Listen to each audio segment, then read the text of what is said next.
lebih mengarahkan kepada bagaimana pendidikan itu berpihak kepada murid. Itu cita-cita yang diharapkan dari Kiai Haji Toro dengan para guru pendidikannya. Nah, Pak Joko dan Bu Apin di kegiatan Loka 1 kemarin sampai hari ini sudah mengikuti modul 1 sampai 1.3, itu juga sudah mulai merintis bagaimana kegiatan itu dilaksanakan dengan aksi nyata.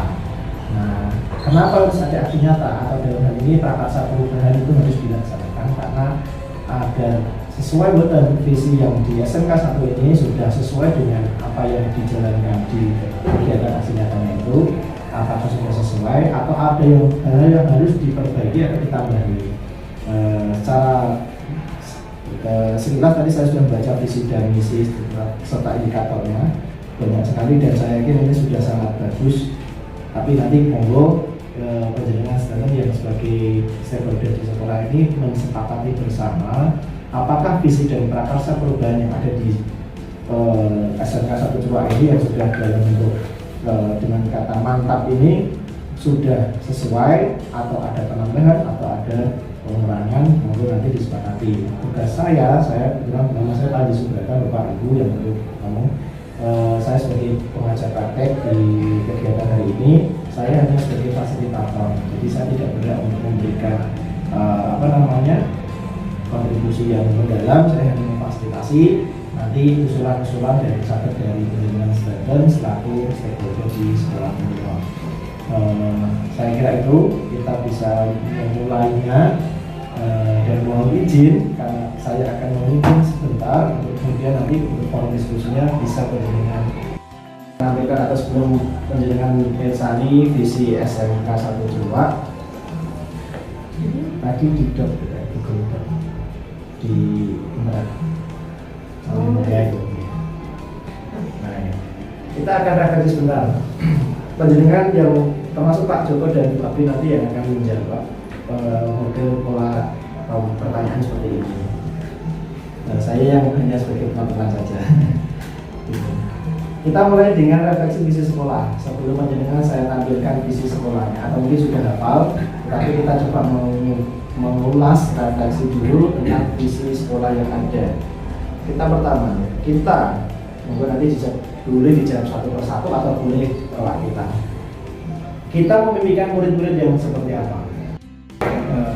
Di dalam proses menyiapkan generasi muda atau generasi kita khususnya di siswa, berarti kalau kita memimpikan murid berarti dalam proses pembelajaran. Betul. Jadi dalam proses pembelajaran memang saya harapkan setelah kita punya visi standar prosedur, ada standar-standar yang harus dilewati dan tidak boleh deviasi. Kalau kita bicara lomba mungkin kita salah ya Pak, karena setiap anak kan punya kemampuan sendiri-sendiri dan kita tidak bisa menyamaratakan. Misalkan kalau memang dia agak belum paham misalkan, ya kita dekati dulu Pak. Masalahnya di mana? Kalau kadang kan mungkin dia komunikasinya agak sulit dengan kita, ya kita istilahnya korek sampai memang dia paham. Tapi mungkin ya memang kalau yang lain mungkin 5 menit atau 10 menit paham, tapi dia memang butuh yang agak panjang ya. Istilahnya kita agak lebih sabar. Kemudian satu Pak, mungkin komunikasi dengan orang tua dan pihak sekolah itu yang menyebabkan mungkin Abi sampai saat ini bisa bertahan di sini. Jadi ketika anaknya itu dirasa memang pada saat itu kan alfanya lumayan banyak ya Pak. Dia kena alfa, kemudian dari Bapak Ibu wali kelas, guru, kemudian sama orang tuanya. Jadi beberapa kasus atau beberapa problem gitu ya, beberapa problem dari data problem gitu ya, dari data problem yang kami tangani selama ini itu seringkali bermuara dari permasalahan orang tua. Bermuara problem siswa bermuara dari permasalahan orang tua. Apakah itu broken home ya, broken home itu ya, banyak kita tanya itu broken home ya, sehingga kita perlu ada pendekatan terhadap orang tua di dalam mengelola siswa dan putra putrinya. Jadi broken home itu yang pertama. Yang kedua itu kepedulian orang tua terhadap siswa atau putra putrinya, kepedulian. kemudian orang tua kepedulian orang tua terhadap pendidikan. Pendidikan ini mempengaruhi sekali. Nah, ambil satu kata sekarang.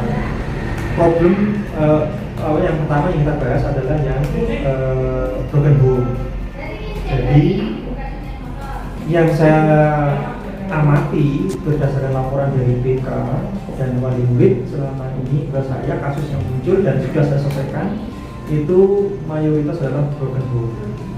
Saya tidak tahu dari awalnya apakah lingkungan bersama komite, kemudian saya mempresentasikan hal ini dan menyampaikan hal ini untuk diselesaikan secara bersama-sama, tanggung jawab di dalam mengelola siswa, baik di dalam sekolah tanggung jawab bapak ibu guru dan karyawan, tetapi di luar sekolah adalah tanggung jawab orang tua, yang kedua-duanya harus memiliki tujuan yang sama, yaitu menyiapkan dan mendidik anak-anak agar menjadi generasi yang baik dan berakhlak mulia tentunya. Nah, ini yang sudah saya lakukan dalam rangka mensikapi kondisi itu, komunikasi itu yang pertama. Yang kedua,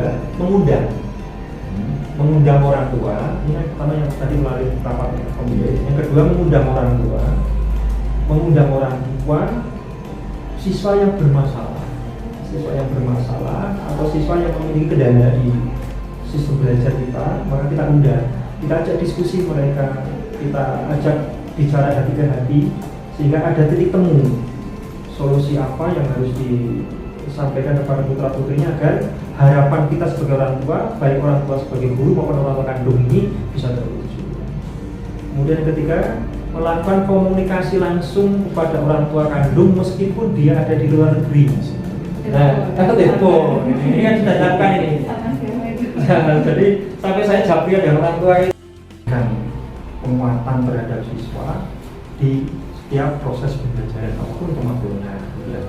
Yang perlu digarisbawahi adalah adanya pelanggaran, adanya larangan atau adanya pelanggaran, kemudian adanya deviasi negatif itu. Kalau anak tahu yang baik yang seperti apa, maka penguatan perilaku positif dengan budaya positif tadi itu harus disebutkan dan diberikan alasannya mengapa budaya positif itu harus ada. Contoh sederhana, dalam kasus misalkan kita ingin anaknya itu disiplin. Nah, disiplin masuk kelas, waktu masuk kelas ya. Nah, pertanyaannya adalah budaya positif disiplin masuk kelas itu untuk apa? Anak harus tahu, karena bisa jadi begini kasusnya. Anak tidak tepat waktu masuk kelas karena anaknya tidak ngerti maksudnya masuk tepat waktu itu harus bagaimana.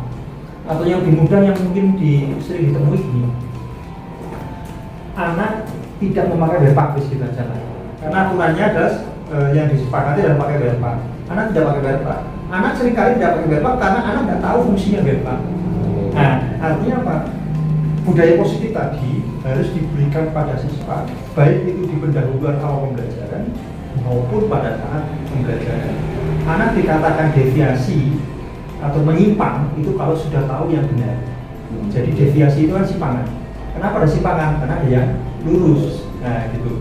Artinya begitu. Nah, tadi kembali ke ribet atau punishment. Anak diberi ribet itu karena paham dan menaati apa yang menjadi kesepakatan. Anak diberi punishment karena tidak menyepakati atau melanggar dari apa yang sudah disepakati. Tapi kalau anak belum pernah sepakat dengan apa yang disepakati, ya nggak perlu diberi sanksi. Nah, ini jadi bersama kita pada hari ini untuk membimbing dan sekaligus memberikan suatu stimulus sangat positif terhadap kita untuk menjadi guru yang baik. Dengan maksud untuk bisa memenuhi semua harapan siswa, karena saya yakin di kepala siswa saja semuanya sejumlah 1.100 masuk SMA Negeri 1 Jawa ini pasti punya harapan. Sekolah yang menyenangkan itu adalah sekolah yang mampu memenuhi harapan siswa. Ini yang perlu kita bersamai dalam kesehariannya, dan insya Allah dengan tekad kebersamaan tadi, kolaborasi ini dan tentu keikhlasan di dalam pengabdian kita sebagai guru, harapan saya memupuk tumbuh kembang siswa secara dan wabil khusus ini kepada Pak Joko dan Pak mungkin sebagai calon guru penggerak, ayo segera diimplementasikan. Jadi meskipun mungkin CGP baru proyek kedua ya, Iya. artinya masih banyak sekali yang dikerjakan, tapi ilmu itu lakunya bisa ketemu. Artinya apa? Bukan jumlah volumenya yang didapatkan, tapi implementasinya yang diharapkan. Jadi ilmu itu kalau sudah dilakukan, kalau belum ya belum ilmu. Laku nih ketemu, yang sudah dijalankan. Sehingga ini artinya apa? Sekecil apapun yang kita dapatkan harus bermanfaat bagi orang lain. Tidak ada